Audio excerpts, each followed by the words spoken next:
प्रेम से बोलिए सदगुरु साहिब जी की जय हो। सतनाम साहिब। हे साहिब, आपका अनंत अनंत शुक्रिया, अनंत अनंत आभार। साहिब जी आपकी सर्वदा ही जय जयकार। आदरणीय सर्व संतों की जय हो। उपस्थित आदर के योग्य सभी जीवात्माओं को मेरा नमन। सतनाम साहिब। आप सब में बैठे परमपिता परमात्मा को शत शत नमन। आप भी परमात्मा के बनाए हुए घड़े हो ना, तो आपने परमात्मा को कैसे गढ़ दिया? दो जवाब। जो लोग पूछते हैं ना कि जी मंदिरों में जाना चाहिए कि नहीं, जी ये करना चाहिए कि नहीं, जी वो करना चाहिए कि नहीं, तो आप अब बताओ, है जवाब? जो लोग अभी भी मंदिरों में जाते हैं ना, जो लोग अभी भी व्रत रख रख के बेचारे भूखे प्यासे मरते रहते हैं, उनसे है ये सवाल, बताओ। अरे आप कुम्हार का उदाहरण आपको दिया है। कुम्हार ने मट्टी से, आपके सामने है ना, कुम्हार मट्टी से घड़े बनाता है ना। कभी देखा किसी घड़े ने उठ के कुम्हार को बना दिया हो? परमात्मा ने हमें घड़ा है ना, हमने परमात्मा को घड़ दिया। हम इतने बलवान हैं। फिर मंदिरों में कौन है? किसी मानुष का बनाए वही भगवान है ना। और वहां पे जाके आप क्या कहते हो? हमारी तो मन्नत पूरी हो जाती है। वो मन्नत वास्तव तौर पे बाहर से पूरी नहीं होती जी। कहां से पूरी होती है, अब समझ जाओ।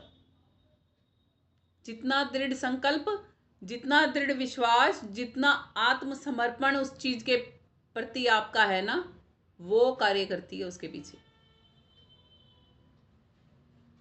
आया समझ में अब कुछ? गुरु आपके यही भ्रम तोड़ता है सारे। आपको इन भ्रमों में से, इन संशयों में से, इन बेकार की चीजों में जहां उलझे पड़े हो ना, यहां से ही बाहर निकालता है गुरु। गुरु का काम ही यही होता है। आया समझ में क्या काम होता है गुरु का? गुरु वो प्रकाश पुंज है जो आपके पास अंधियारा आने नहीं देता। लोग गुरुओं से जुड़ने के बाद भी पता ही क्या करते हैं? उससे पूछा पड़वा लूं, उससे ये कर लूं, उससे वो कर लूं। फिर बेचारा गुरु भी पता है क्या करता है? वो संसारी है ना, उनको संसारी वाली चीजें बताता है कि भाई तू ये कर ले, वो कर ले, वो कर ले, वो कर ले। क्योंकि उनको अभी वो पक्के नहीं है इतने। जैसे कुम्हार को पता है ना, मट्टी को भी रोंदना पड़ेगा कई बारी। मट्टी जब चाक पे चढ़ाता है ना, बिल्कुल चिकनी करके चढ़ाता है वो चाक पे। ऐसे ही उबड़ खाबड़ मट्टी को नहीं चढ़ाता वो चाक पे, खूब रोंदता है उसको पहले पांव से। रोंदता है कि नहीं रोंदता? फिर उसको कहीं जाके चाक पे रखता है, और चाक पे भी चाक फुल स्पीड में चलाता है वो अपना। फुल स्पीड में चलाता है ना। और फिर क्या करता है? धीरे धीरे हाथों से उसको आकार देता है, ऐसे ऐसे कर करके, है ना। और जब वो आकार रूप में आ भी जाता है ना, अभी भी कच्चा है, अभी भी पक्का नहीं है। फिर धीरे से धागे से उसको उस चाक से उतारता है, और फिर रखता है तपिश में पकने के लिए। बहुत से तो वो कच्चे घड़े तपिश नहीं सहन कर पाते, फूट जाते हैं। फिर वही प्रोसेस चलेगा, वही रगड़ा पट्टी, वही शुरू से, वही उसको चिकनी मिट्टी फिर से कुम्हार बनाएगा और फिर से चाक पे चढ़ाएगा। इसीलिए कहा जाता है गुरु कुम्हार, शिष्य कुंभ है। गठी गठी काटे खोट, अंदर से हाथ संभार ले और बाहर से मारे चोट। उसको पता है कितनी जोर की चोट सहेगा ये घड़ा। अगर ज्यादा जोर की मारा तो मिट्टी खिंड जाएगी। समझे? ऐसे होता है। ये होता है गुरु।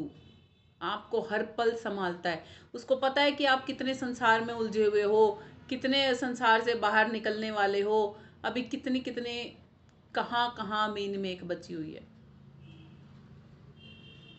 आपने महाभारत सबने देखी होगी ना टीवी पे, सीरियल में देखिए ना महाभारत। पांचों पांडवों को जानते हो? कौरवों को जानते हो? गुरु द्रोणाचार्य जी को जानते हो? तो उसमें वो उन सब शिष्यों को शिक्षण दे रहे होते हैं ना। आपने देखा कुछ जो उनमें से थे कौरव, वो गुरु की बात को प्रॉपर नहीं समझते थे ना। क्या करते थे? शैतानियों में दिमाग चलता रहता था, इसकी उसकी टांग खिंचाई में दिमाग चलता था ना। और पांडव जो थे वो अलग अलग विद्याओं के शिक्षण में माहिर थे, एक ही विद्या के शिक्षण के माहिर नहीं थे, एक ही विद्या के थे। जब गुरु द्रोणाचार्य जी उनकी परीक्षा लेते हैं एक पेड़ पर चिड़िया बांधकर, धनुष विद्या की परीक्षा थी उनकी उस दिन, तो सब कौरवों की भी परीक्षा हुई थी ना वहां पे, और सब पांडवों की भी परीक्षा हुई थी वहां पर। पास कौन हुआ था? केवल एक पास हुआ था, एक पास हुआ था ना। और आपने सुना है महाभारत में ही एक और शिष्य था उसी गुरु का, हालांकि वो दूर से गुरु बना रखा था, पास जाके गुरु बनाने की हिम्मत नहीं थी। कौन था वो? एकलव्य था। वो जो गुरु ने एक शिष्य बनाया था उससे भी ज्यादा तेज शिष्य था। तेज था ना? था कि नहीं था? अब गुरु के ग्रेस मार्क्स मिले थे अर्जुन को, कब मिले थे? एकलव्य का अंगूठा मांग के।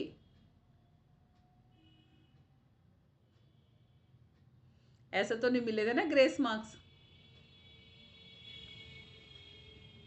समझे कुछ? एकलव्य ने क्या किया था? गुरु धारण किया था। गुरु की छुप छुप के केवल बातों को, उस ज्ञान को सुनता था, ग्रहण करने के लिए सुनता था ना, केवल समक्ष गुरु के जाने की हिम्मत तक नहीं थी।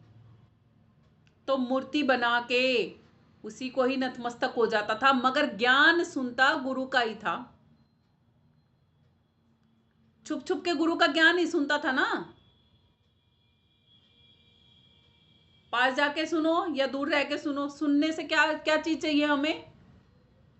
ज्ञान चाहिए। समझे अब क्यों कहा जाता है आप सबको कि कंसंट्रेशन के साथ बैठा करो, ताकि आप ग्रहण कर पाओ। नहीं तो अमृत का तो सागर भरा पड़ा है, दिख भी जाएगा ना तो प्यास नहीं बुझेगी, क्योंकि चलू बनानी नहीं आएगी। उसको पीने के लिए चलू चाहिएगी ना, वो चलू बनानी नहीं आएगी। कैसे कैसे कहते हैं ना, कैसे पिए जी, कैसे करें जी, कैसे करें साधना जी, ऐसे तो होती नहीं जी, कैसे करें? वो कैसे का जवाब है ये। कंसंट्रेशन बढ़ाओगे ना तो अपने आप सब समझ में आने लगेगा। यहाँ पे भी सब सुन तो एक जैसा ही रहे हो ना। ग्रहण करने के ऊपर बात है कि कौन क्या किस तरीके से, किस थॉट प्रोसेस से उस बात को ग्रहण कर रहा है। मैं आपका थॉट प्रोसेस थोड़ा ना चेंज कर सकती हूँ, नहीं कर सकती ना। मैं केवल आपको अपने शब्दों में जो समझा सकती हूँ वो समझा रही हूँ। किस तरीके से आप समझोगे उस बात को, वो तो आप पे डिपेंड करता है। एक क्लास में 30 बच्चे पढ़ रहे हैं, टीचर सबको 30 के 30 बच्चों को इक्वल पढ़ाई करवा रहा है। क्यों कोई एक बच्चा फर्स्ट आता है, क्यों कोई एक बच्चा सेकंड आता है, क्यों कोई एक बच्चा थर्ड आता है, क्यों पूरी क्लास टॉपर नहीं है? क्योंकि पूरी क्लास में कंसंट्रेशन पावर जिसका सबसे ज्यादा है उसके सबसे ज्यादा मार्क्स हैं। समझे?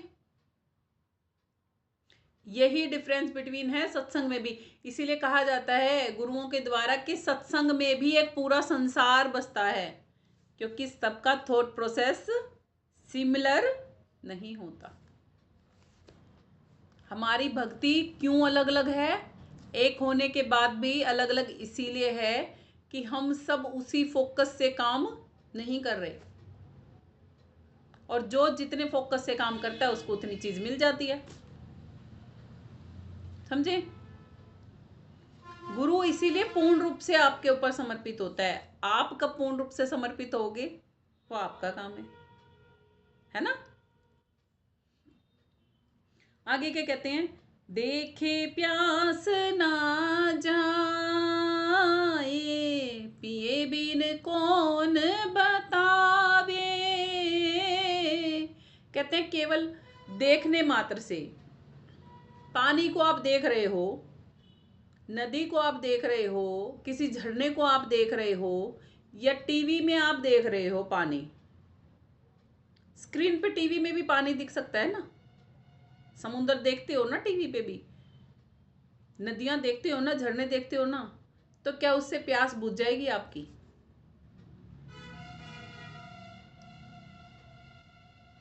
क्या आप बिना पानी पिए बता सकते हो पानी खारा है, मीठा है, नमकीन है, कैसा है?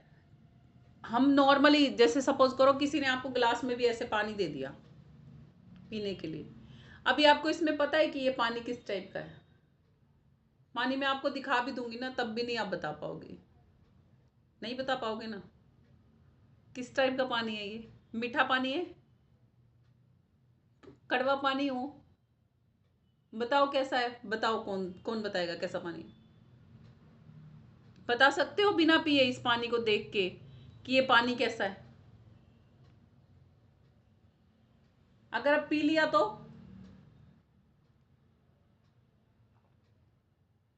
जिसने पिया है केवल मात्र वो ही बता सकता है कि ये पानी कैसा है, और जिसने नहीं पिया वो बता देगा कि ये पानी कैसा है। समझ गए?